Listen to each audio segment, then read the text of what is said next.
Fala galerinha, beleza? Vamos lá para mais uma aula. Vamos. Essa camisetinha da Holanda é top, viu? Cara, Holanda de 74 jogou demais. Cara, eu gosto muito do Van Basten, lembra? Eu jogo um pouco mais, porque eu jogo igualzinho ele mete gol demais. Você faz gol demais? Faz gol demais. É isso aí. Galerinha, chama a vinheta aí com a gente, vai? Chama.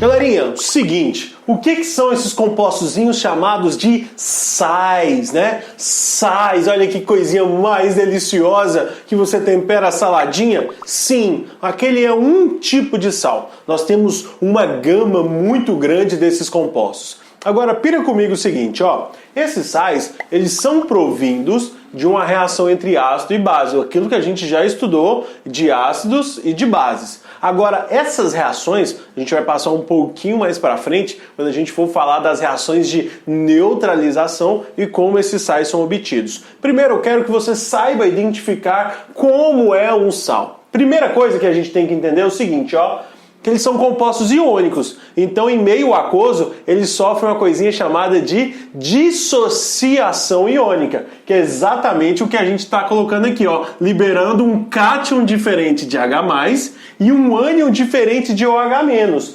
Lembrando para vocês que o cátion do ácido é um H+, e o ânion da base é um OH-. Então, se a gente tem um composto iônico em que está liberando um cátion, mas não é OH+, e um ânion que não é um OH-, então a gente não pode classificar nem como ácido, nem como base. Então esses componentes serão classificados como sais. Essa delicinha chamada de sais. Beleza? Tá aí tudo bem? Perceba comigo o seguinte, ó, na dissociação iônica dos sais, nós temos aqui ó, um componente B, que é tido normalmente como uns metais, e o Azinho aqui vai ser exatamente um ânion, provavelmente de uns ametais, tá bom? Então nós temos aqui BX, AY. A quantidade de B aqui, que é chamada de atomicidade, é a quantidade de B que a gente vai liberar aqui numa proporção estequiométrica. Enquanto a quantidade de Y também vai ser a quantidade de proporção estequiométrica para A. Perceba comigo o seguinte, ó.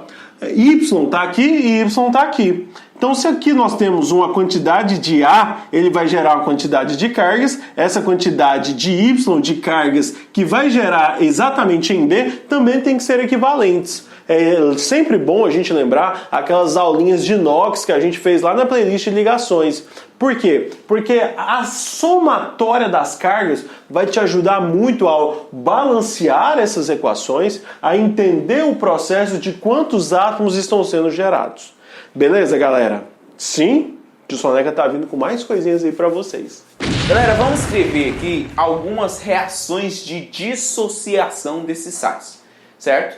Bom, se você pega aqui o NaCl, que é o sal mais comum de todos, que é o cloreto de sódio, né? Esse sal aqui, que é o principal componente do sal de cozinha, ao adicionar ele em água vai acontecer, ó, a dissociação dos íons. A separação, a quebra da ligação iônica, solvatação em água. E aí você vai ter os íons que estão ali no cloreto de sódio separados e dissolvidos em meio aquoso. Né? Mas quais são os íons que estão presentes aqui no cloreto de sódio? Né? Eu vou separar os dois. O sódio, sendo ali metal alcalino, família 1 da tabela periódica, ele assume uma única carga positiva, Na com uma carga positiva, e vou colocar aqui que o meio dele é aquoso. Além disso, você tem liberação do Cl, que tem uma carga negativa e também está aqui em meio aquoso. Então, esse NaCl ele liberou um cátion diferente de H+, e liberou um ânion diferente de OH-. Liberando um cátion diferente de H+, e um ânion diferente de OH-, nós podemos classificar ele como sendo um sal. Entendeu? Agora, ó, CaBr2, brometo de cálcio, também é um sal. Quando você adiciona esse brometo de cálcio em meio aquoso, você está percebendo que tem apenas um cálcio e 2 bromos. A gente aprendeu isso lá na ligação iônica. A gente fazia uma cruzadinha para formar a fórmula do composto iônico. Agora a gente vai fazer o processo invertido. Aqui já tem a fórmula do composto. Eu quero saber quais são os íons.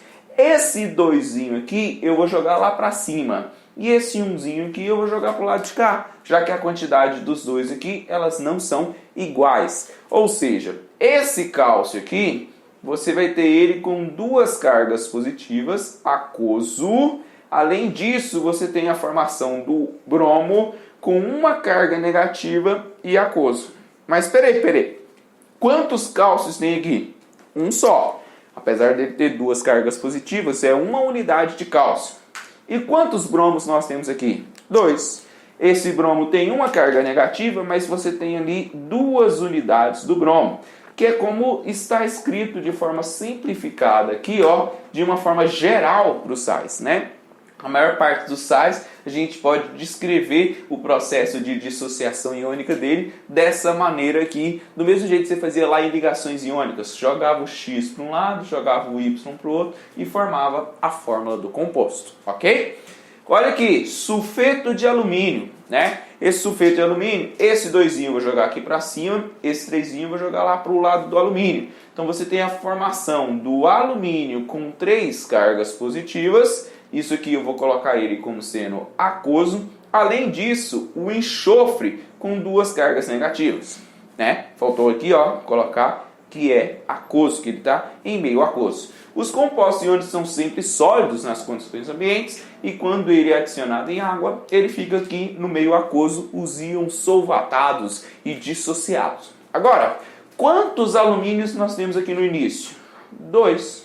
E quantos enxofres, né? Quantos sulfetos?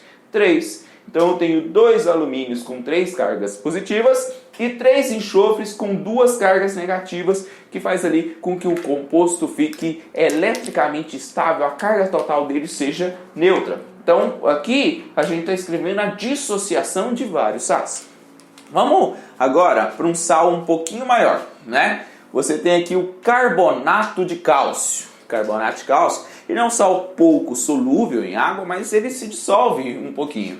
E quando ele se dissolve, quais são os íons que vão ser formados?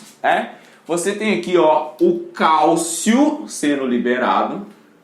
Além desse cálcio, você tem a liberação do CO3. Né? O cálcio, que é o metal, vai ficar na forma catiônica, e o CO3, que é a parte formada por ametais, vai ser a nossa parte aniônica. Esse cálcio aqui, ó, vou colocar aquoso, mais o CO3, que é chamado de carbonato, também vou colocar aqui, que ele está na forma aquosa. Agora, como tem um cálcio e um CO3, você não sobra esse número 3 aqui, ó, para cima, porque o CO3 ele é um grupo todo, né? Você analisa ele como sendo uma coisa só, CO3 uma vez aqui, ó. Você analisa ele como se fosse uma coisa só. Então ficaria um subindo aqui e um subindo de lá. Ficaria o cálcio com uma carga positiva e o CO3 com uma carga negativa. Mas, fique atento, pela família do elemento que formou um cátion. O cálcio, ele é um cátion bivalente. O que significa cátion bivalente? Ele perde 2 elétrons, porque ele é metal alcalino terroso. Isso mesmo, família 2A. Então, se esse cálcio ele é bivalente, para que a carga total do composto seja neutra, esse ânion aqui ele também tem que ser bivalente, né? Nesse caso aí, quando a carga dos dois é igual, você até cruzaria, né, as cargas para formar o composto iônico, mas como ficaria 2 para 2, você simplifica e coloca a proporção de 1 para 1 quando a carga dos dois íons é igual. A gente viu isso lá em ligações iônicas, né? A gente só está relembrando aqui. Esse sal aqui já vai ser um pouquinho diferente, presta atenção. Ó, esse sal ele tem a possibilidade de liberar 3 íons. Ele tem a possibilidade de liberar o Na positivo, né? Além desse Na positivo em meio aquoso, ele tem a possibilidade de liberar H+, também aqui em meio aquoso. E além disso, ele tem a possibilidade de liberar o CO3 com 2 cargas negativas em meio aquoso. Você percebe que esse sal aí foi formado por 2 cátions, né? Mas esse sal aí que é formado por 2 cátions, ele acabou liberando H+. Professor, quando libera H+, é ácido? Não, galera. Olha a definição de sais, né? Quando você libera pelo menos um cátion diferente de H+, né? Liberou um cátion diferente de H+? Sim, apesar de liberar H+, também. Então, se liberar um cátion diferente de H+, e um ânion diferente de OH- no meio aquoso, significa que ele é classificado como sendo sal. E esse cara aqui, ó, ele tem a possibilidade de liberar o alumínio com 3 cargas positivas, aquoso. Além disso, ele pode liberar 2 OH- aquoso, se eu fizer a dissociação de todos os íons, e a liberação de Cl- aquoso, né? Ele tem OH- sendo liberado, mas ele liberou pelo menos um ânion diferente de OH-. Se liberou pelo menos um ânion diferente de OH-, ele vai ser classificado como sendo sais também. Esses dois casos aqui é bem raro de aparecer, né? Mas isso eu coloquei aqui como exemplo para caso em alguma prova aí apareça, você já tem ali informações para conseguir resolver esses exercícios. Lembre-se também, ó, os sais, eles são formados por um cátion derivado de uma base, que é o B com Y cargas positivas, por isso que eu chamei ele de B, o cátion eu chamei de B, porque ele é derivado de uma base, a gente viu aí nas nossas últimas aulas. E por um ânion derivado de um ácido, que é o A com X cargas negativas, por isso que eu chamei ele de A, porque ele é derivado de um ácido. Beleza, galerinha? Então, galerinha, essa foi a nossa aula introdutória sobre sais, principalmente para você saber identificar e saber diferenciar um ácido de uma base de um sal. Exatamente. Então, ácido, ele libera como único cátion H+, base libera como único ânion OH-, e o sal, ele libera pelo menos um cátion diferente de H+. E pelo menos um ânion diferente de OH-. Exato. Beleza, galera? A gente é perfeito. A gente tá perfeitinho, hein, velho? A gente se complementa, né? Uma sincronia, é um link muito grande. Exatamente, é o gordo e o magro, é o barbudo e o sem barba. É o alto e o baixo.